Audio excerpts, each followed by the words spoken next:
జిల్లా కలెక్టర్ల కాడ నుంచి మంత్రులు, ఎమ్మెల్యేలు, ఎమ్మెల్సీలు, బుడ్డ లీడర్లు, పెద్ద లీడర్లు ఇట్లా అందరూ కూడా దగ్గరున్న గురుకుల బడులకు, సర్కారు బడులకు ఇట్లా ఏ బడులుంటే ఆ బడుల దగ్గరికి పోయి వంట ఎట్లా చేస్తుర్రు, బడి పిల్లలకు బువ్వ ఎట్లా పెడుతుర్రో అరుచుకుంటుర్రట.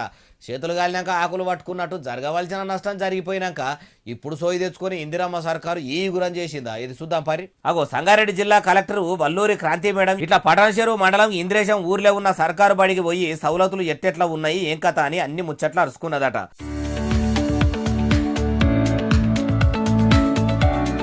దినం బువ్వల ఏమేం కూరలు పెడుతుండ్రు, ఉడకబెట్టిన కోడిగుడ్లు మంచిగా ఇస్తుండ్రా, బియ్యం మంచిగున్నాయా, పురుగులు పట్టినాయా, ఉప్పు పప్పులు ఎట్లున్నాయి అన్నీ అరుచుకున్నదట. అందరూ బరాబర్ టైంకే వస్తుర్రా, కొలువులు మంచిగానే చేస్తుండ్రా అంటే ఇద్దరు ఆఫీసర్లు సెలవు పెట్టిరని ఆడున్నోళ్ళు చెప్పంగానే వెంటనే వాళ్లకు నోటీసులు ఇయ్యాలని చెప్పుకొచ్చిందట. ఇక కలెక్టర్ మేడం ఇట్లా బడిలకు పోతే మేము పోవద్దా అనుకున్నారు కావచ్చు. ఎమ్మెల్సీ జీవన్ రెడ్డి సార్ కూడా ఆయన ఓ బడికి పోయిండు. జీవన్ రెడ్డి సార్ ఏం చేసిండో చూడుండ్రి.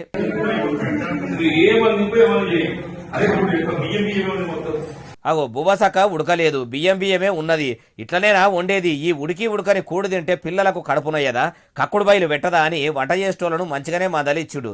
బడి పిల్లలకు సరిపోయేంత బకెట్ పెరుగు దేవాలే, సిక్కగా సల్లగలిపి వయ్యాలే గాని ముత్యమంతా పెరుగు తెచ్చి ఉచ్చుత్తా నీళ్లు చేస్తే ఎట్లుంటదని గట్టిగానే గరానికి వచ్చిండట.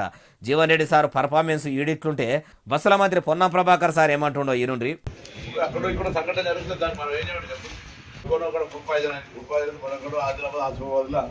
ఏదో జరిగింది వాళ్ళు ఏదో తెలుసుకుని చెప్తే అందరూ 360 మందిలో 30 మందికి 35 ఏదో ఇచ్చున్నట్టే కదా. అయ్యా పొన్నం సారు, అంటే మీ సర్కారు పంపిన ఉప్పు పప్పులు బియ్యంలో ఏం తప్పిదం లేకుండానే బడి పిల్లలకు ఫుడ్ పాయిజన్ అవుతుందా? మీ ఏలుబడి వచ్చినాకనే కదా సారు చదువుల శాఖ మొత్తం సత్రులు అయ్యింది. ఏడాది బట్టి 7నో దగ్గర ఫుడ్ పాయిజన్ కేసులు గానే బట్టే మీరేమో ఇప్పుడు ఇట్లా అనబడితే ఏమో సారు, పాలకులం కాదు సేవకులము, మాది ప్రజాపాలన అనే మీకే తెలవాలి అంటుర్రు ఈ ముచ్చటిన్నోళ్ళు.